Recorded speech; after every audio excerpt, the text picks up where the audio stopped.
बिस्मिल्लाहिर्रहमानिर्रहीम नहमदुहु व नुसल्ली व नुसल्लिमु अला रसूलिहिल करीम।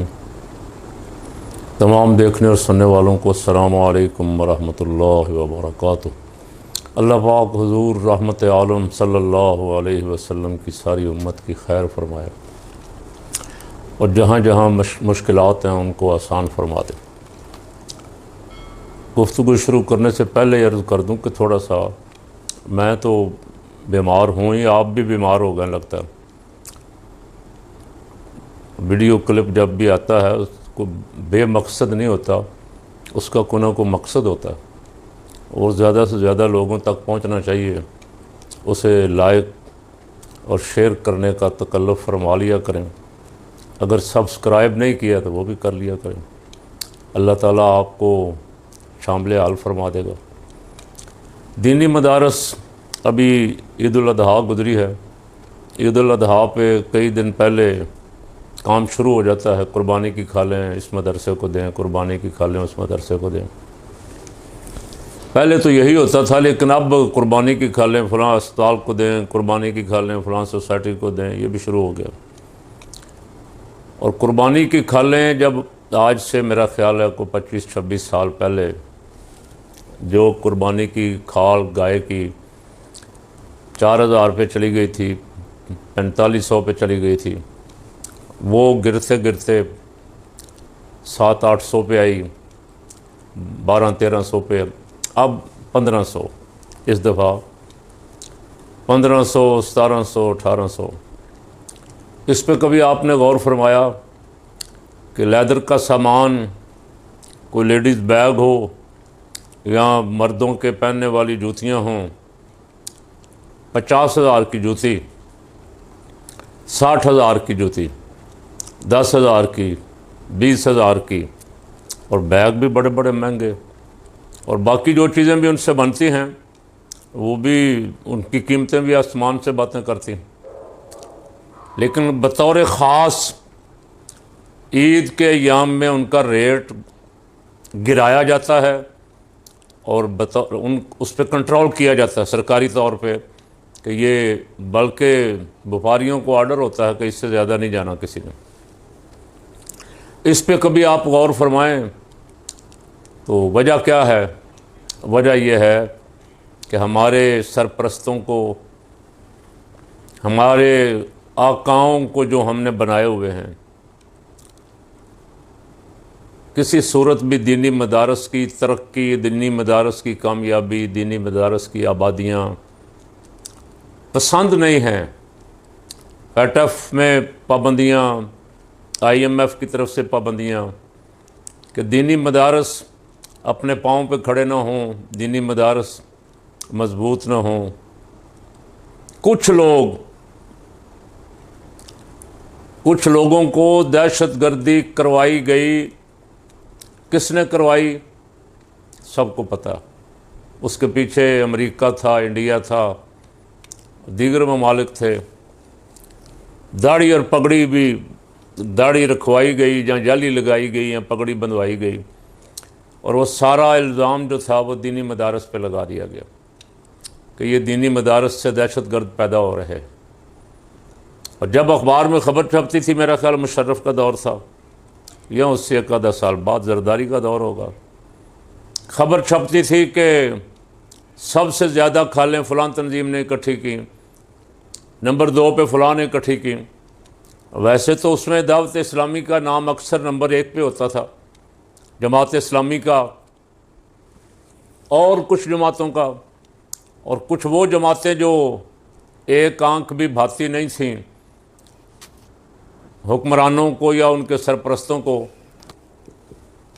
उनके नाम भी आते थे अखबारों में। तो उनको रोकने के लिए कि इनकी आमदन के ज़राए ख़त्म कर दिए जाएं, इनको बंद किया जाए, इनकी सोर्स ऑफ इनकम जो है इनका, उसे रोक दिया जाए। ज़ाहिर है जिसकी 5-7 लाख खाल इकट्ठी होती थी पूरे मुल्क में, और उस वक़्त रेट 3500, 4000, 3000, 3500 था, तो उनकी खालों की कीमत करोड़ों में थी। ये किसी सूरत भी हमारे बेदीन तबके को, सेकुलर तबके को, और वो हुक्मरान ही हैं सारे, हुक्मरान तो जितने को दीनदार हैं आपने देख ही लिया है, और रोज़ देखते हैं आप। नाम वो कहते वो ये हैं कि हम दीनी घराने से ताल्लुक़ रखते हैं, लेकिन उनके काम अगर आप देखें, 50 अरब रुपए की फिल्म सिटी बना रहे हैं, म्यूज़िक प्रोग्राम, इस्तेहकाम पाकिस्तान वाली यौम फतह मनाने के लिए भी नाच गाने के प्रोग्राम, दीनी मदारस को कमज़ोर करने के लिए उनके खिलाफ प्रोपेगंडा भी किया गया, और बेहद प्रोपेगंडा और मुसलसल किया जाता रहा। नाम नहाद दानश्वर, और उसमें मुल्क के आइन के गद्दार, अल्लाह रसूल के गद्दार जो पाकिस्तान के आइन को ही नहीं मानते, वो भी शामिल है। और बहुत सारे ग्रुप इकट्ठे होके दीनी मदारस के ख़िलाफ़ प्रोपेगंडा कर करके, दीनी मदारस की बड़ी शान व शौकत थी। पाकिस्तान बनने से पहले जब अंग्रेज़ की हुकूमत थी यहाँ, उस वक्त दीनी मदारस बहुत ताकतवर थे, बल्कि पढ़ाई के लिए एक वक्त था कि थे दीनी मदारस। ये कॉलेज स्कूल तो बहुत बाद में आए। हिसाब भी दीनी मदारस में पढ़ाया जाता था, जोग्राफिया भी दीनी मदारस में पढ़ाया जाता था, तारीख़ भी दीनी मदारस में पढ़ाई जाती थी। सारे मज़ामीन जो थे वो दीनी मदारस में। फ़लसफ़ा, मंतक, आहिस्ता आहिस्ता इनको अलग किया गया, स्कूल कॉलेज अलग कर दिए गए, दीनी मदारस को अलग कर दिया गया। स्कूल कॉलेज की सनद को अहमियत दी गई, और वह सनद की हैसियत क्या है? जब मुशर्रफ ने कहा ना कि BA पास इलेक्शन लड़ सकेगा, तो उस वक्त फिर कुछ पंजाब में भी थी, मैं किसी सूबे की सिर्फ बात नहीं करता, सिंध में जाम चोरो यूनिवर्सिटी फलां फलां फलां जाली सनदें बनवा बनवा के सियासतदानों ने सिर्फ इलेक्शन लड़ने के लिए। और आज भी आप देख ले, पर्चा आउट हो जाता है, और ऊपर खड़े हुए जो निगरान हैं वो खुद पर्चा हल करवाते हैं। और ऐसे भी देखे हैं फ़कीर ने, इम्तिहान गाह में बैठ के देखे हैं। उस वक़्त अभी आज के मुकाबले में वक्त अच्छा था कि एक लड़का मेरे साथ पेपर देने बैठा हुआ था, पेपर आते ही पानी वाले को पेपर पकड़ाया, और वो गाड़ी लेके ड्राइवर बाहर खड़ा था, घर जरा गया, घर प्रोफेसर बिठाया हुआ था, प्रोफेसर ने पेपर हल करके दिया। टाइम ख़त्म होने से 15-20 मिनट पहले पेपर वापस आ गया, वहाँ कोई इतराज़ भी नहीं हुआ। अब जिसका पर्चा हल प्रोफेसर कर रहा है, उसके साथ दूसरे तालिब इल्म का मुकाबला क्या होगा बेचारा। तो आप इससे हिसाब लगा लें कि मेडिकल की सीटें जाली इम्तिहान देने वाले ले जाते हैं, इंजीनियर की सीटें जाली इम्तिहान देने वाले, 2 नंबरी करने वाले ले जाते हैं, और काबिल और ज़हीन तालिब इल्म जो हैं, जो गरीब का बच्चा पढ़ के मेहनत करके आता है, वो बेचारा पीछे रह जाता है। बहरहाल इतने चक्कर फ्रॉड होने के बावजूद भी दीनी मदारस की को जो अल्लाह ने शान अता फरमाई थी, हमारे बजट में दीनी मदारस के लिए कोई बजट नहीं होता। जनरल ज़ियाउल हक मरहूम के दौर में ज़कात फ़ंड से मदारस को कुछ मदद की जाती थी, कुछ मदारस को, सबको नहीं, कुछ मदारस लेते नहीं हुकूमत की मदद। लेकिन उसके बाद जब से पाबंदी लगी, हुकूमतें वैसे तो उलमा को बुला बुला के बड़े दरस देती हैं, तकरीरें सुनाती हैं, और उनसे बयानात भी दिलवाती हैं, उनसे दुआएं भी करवाती हैं, उनसे इस्तेहकाम पाकिस्तान जिंदाबाद और फ़लाँ फ़लाँ फ़लाँ जिंदाबाद, लेकिन उनकी सनद को, उनके मदरसे को, उनकी जाब को किसी सूरत कोई अहमियत नहीं देते। दीनी मदारस को बिल्कुल चाहते हैं कि बंद कर दिया जाए। अच्छा, दीनी मदारस अगर आप बंद कर देंगे तो क्या होगा? आपको मस्जिदों में नमाज़ पढ़ाने वाला कोई नहीं मिलेगा, कुरान पढ़ाने वाला कोई नहीं मिलेगा, जुमा पढ़ाने वाला कोई नहीं मिलेगा। चलें, ये तो बहुत सारे लोग कहते हैं चलो जी असी आप पढ़ लेंगे, माँ का या बाप का जनाजा पढ़ाने वाला भी कोई नहीं मिलेगा। और निकाह खां के लिए भी, जब मैंने वैसे पिछले कुछ चंद 2-3 साल पहले देखा, 2-3 हज़रात को कि उन्होंने दाढ़ी मुंडे भी थे, नंगे सर भी थे, और मेरा ख्याल है दुआ भी सही नहीं आती थी, लेकिन उन्होंने कहा अपने बाप का जनाजा हमने खुद पढ़ाना है, पढ़ाना तो औलाद को ही चाहिए। माँ का बाप का जनाजा पढ़ाने का पहला हक तो औलाद का ही है, लेकिन जनाजा तो आता हो रहा। हमारा कोई इतराज़ नहीं, बल्कि हम तो खुश, मैं तो खुश हूँगा कि मेरे महल्ले का कोई जनाजा हो तो उसका बेटा अगर इस अहल हो तो पढ़ाए। हाँ, बाज़ हज़रात की ख्वाहिश होती है कि हमारे इमाम साहब, हमारे उस्ताद साहब, हमारे ख़तीब साहब नेक हैं, बुज़ुर्ग हैं, तो कोई बुज़ुर्ग, कोई नेक आदमी, कोई मुत्तकी, कोई परहेज़गार हमारे बाप का, हमारी माँ का जनाजा पढ़ाए। लेकिन अब आहिस्ता आहिस्ता जब मदरसे आप ख़त्म कर देंगे, आप देख लें बहुत सारे अरब मुल्कों में नमाज के टाइम दाढ़ी मुंडा आदमी आता है, वहाँ से पगड़ी उठाई, सर पे रखी, नमाज पढ़ाई, चले जी गए। अब आपको अगर दिलचस्पी हो नमाज से तो फिर तो आप इसकी तहकीक करें कि इसके पीछे होती है या नहीं होती है, दाढ़ी मुंडे की शरई हैसियत क्या है। लेकिन जब शौक़ ही नहीं है तो तहकीक कौन करेगा। आपको याद है एक ज़माना था, अभी भी है बहुत सारी जगहों पे, थोड़ी सी छोटी भी हो तो मुख्तदी एतराज़ कर देते हैं, दाढ़ी छोटी है इसकी जी, 4 अंगुश्त के बराबर नहीं है, इसने पगड़ी नहीं बांधी हुई, इसका लिबास ठीक नहीं है। लेकिन हुक्मरानों की ज़िद है कि हमने हर सूरत मदारस को नुकसान पहुँचाना है।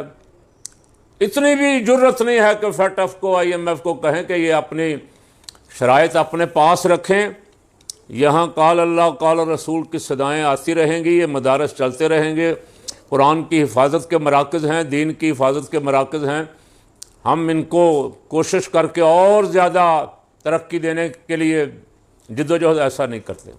सवाल ही पैदा नहीं होता। हमारे हुक्मरान इतने बुज़दिल हैं, इनको तो पता लग जाए कि कोई बड़ा साहब नाराज़ हो गया तो ये जरदारी की तरह लेट के नकीरें निकालने के लिए तैयार हो जाते हैं। जब इक़्तिदार छिन जाए, जब गड़बड़ हो जाए तो फिर कहते हैं ईंट से ईंट बजा देंगे। लेकिन जब बेटे को वज़ीर आज़म बनवाने का चक्कर हो तो फिर मोहरों में जाकर, इस्लामाबाद में भी जरदारी साहब बात हो सकती थी, ईद पे मोहरों में जाके वहाँ कह रहे हैं कि हम हाथ मजबूत करेंगे, हम ये करें, करो सारा कुछ करो, लेकिन मरो को दीन का काम भी तो करो। मुसलमान हो, मुसलमानों के घर पैदा हुए, तुम्हारे कान में अजान हुई, तुम्हारा नाम भी इस्लामी रखा गया, तुम्हारे माँ बाप का जनाजा भी हुआ, दुआ भी बाद में हुई, कुरान खानियाँ भी हुई। तो दीनी मदारस को कमज़ोर करना हुकूमती बड़ों का मतमाए नज़र है। मौलवी को चक्कर देते हैं। मुझे अफसोस है उन सरकारी मौलवियों पे जो इनके चक्कर में आके इनकी बातें, इनकी तकरीरें सुन के आ जाते हैं, खड़े होकर कहते हैं नहीं तुम क्या सलूक कर रहे हो। महीने बाद वही खाल जो 1500 की आप आज ले रहे थे ना कुर्बानी वाले दिन, अब वही 3000 पे चली जाएगी, वही 4-5 हज़ार पे चली जाएगी।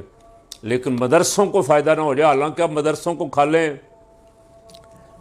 खालों के रास्ते में बहुत सारी अपने NGOs बन गई हैं, कोई अस्पतालों वाले हैं, कोई और हैं जो खालें इकट्ठी करते हैं, जिनके पास गाड़ियां हैं, जिनके पास मुलाजिम हैं, वो घरों से उठा के ले जाते हैं।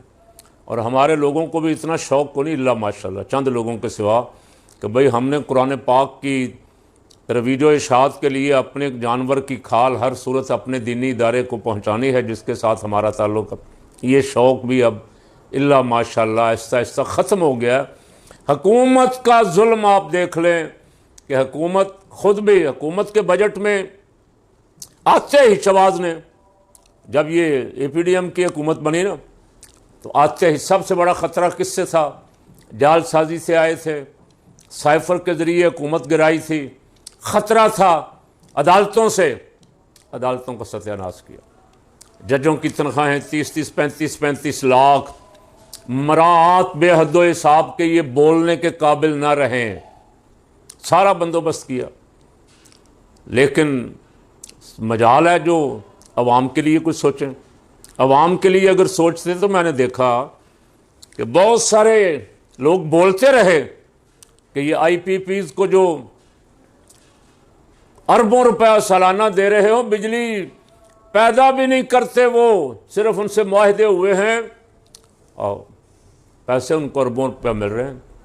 1000 दफ़ा सोचा गया कि इनको बंद किया जाए, रोका जाए, गरीब को किसी तरह कोई फ़ायदा पहुंचाया जाए, लेकिन इस तरफ नहीं आए हुक्मरान। आए नहीं, क्यों नहीं आए? इसलिए कि वो सारी कंपनियां IPPs की बड़ों की अपनी हैं। किसी ख़ानदान की 26-27 हैं, किसी की 12-13 हैं, किसी की 10-15 हैं। रोकने वाला तो को ऐसा है जिसकी कोई कंपनी IPP ना हो, जिसकी शुगर मिलें आप देख लें, शुगर मिलें लूट रही हैं, कोई पूछने वाला नहीं। इसलिए कि वो बड़ों के अपने हैं, मदरसे बड़ों के अपने, मदरसों से कोई दिलचस्पी है ही नहीं। और मदरसों वाले भी इतने पे राज़ी हो जाते हैं कि कोई वज़ीर आ जाए, कोई सबकी छपकी मार जाए, कहे हमारे इनके बड़े पुराने ताल्लुकात हैं, हमारी इनकी हमारे बाओ अजदाद भी मदरसे की खिदमत करते थे, हमारा भी ताल्लुक, बस इतने पे खुश हो जाते हैं। बार बार हुकूमतों से माहदे हुए। 26वीं तरमीम में मौलाना फजल रहमान के घर लाइन लगी हुई थी, जरदारी आ रहा है, बिलावल आ रहा है, नवाज आ रहा है, शहबाज आ रहा है, कभी कोई मिनिस्टर आ रहा है। रात को उस बेचारे बीमार आदमी को सोने भी नहीं देते थे। मौलाना ने कहा चले मौका गनीमत है, इन्होंने करना तो है ही, अब मैं भी अपनी को बात मनवा लूँ, मेरा तबका भी राज़ी हो जाए। मौलाना ने दीनी मदारस की रजिस्ट्रेशन जो रोकी हुई थी, बैंक अकाउंट बंद किए हुए थे, उन पे भी उनसे तय करवाया कि ये भी 26वीं तरमीम में सारा कुछ शामिल होगा। 26वीं तरमीम सुबह 5:30 बजे पास हुई। 6:30 बजे साइनों के लिए जरदारी की मेज़ पे पहुंच गई और 7:30 बजे काजी फायज़ ईसा साहब के पास पहुंच के नाफिजुल अमल भी हो गई, उसके मुताबिक फ़ैसले शुरू हो गए। मौला फिर 27वीं तरमीम आ गई। 27वीं तरमीम पे फिर मौलाना के पास आए तो मौलाना ने कहा कि आपने पहले हमारे साथ क्या किया है। अच्छा, जरदारी ने जिन कागज़ों पे साइन किए उनमें से दीनी मदारस वाला सफ़ाई निकाल दिया, बाकी सारी 26वीं तरमीम पे जिसमें अपने मफादात थे, जिसमें इक़्तिदार लंबा होता था, उसमें सब पे साइन हो गया। घंटे के अंदर अंदर वो पहुंच गए, लेकिन मदारस निकाल दिए। बाद में 27वीं के मौके पे मौलाना ने पूछा कि हमारे साथ पहले आपने क्या किया, तो फिर जरदारी साहब ने उधर पेश किया जी उसमें कोई टेक्निकली गलतियां थीं।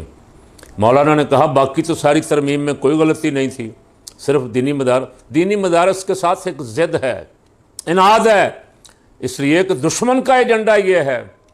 तो दीनी मदारस वालों से कहता हूँ, खालों की कीमत इन्होंने जान के गिराई हुई है, इसकी परवाह ना करें। इसका मुहाफ़िज़ अल्लाह है, अल्लाह का रसूल है, उनका काम है, वो ख़ुद ही असबाब पैदा फरमा देते हैं, हमें तो पता भी नहीं फिर चलता मदरसे कैसे चल रहे हैं। अल्लाह और उसका रसूल जो है वो इनका निगहबान है। ये सिलसिला जब तक दुनिया है ये जारी रहना है। इन्ना नहनु नज़्ज़लना ज़िक्र व इन्ना लहू लहाफ़िज़ून। जिस मालिक ने नाज़िल किया है वो इसकी हिफाजत के असबाब भी पैदा फरमाता रहता है। अल्लाह ताला हमारे हुक्मरानों को दीन दुश्मनी और मदारस की दुश्मनी और मदारस के गरीब बच्चों से दुश्मनी वाले रास्ते से बचाए और हिदायत और नेकी वाला रास्ता अता फरमा दे।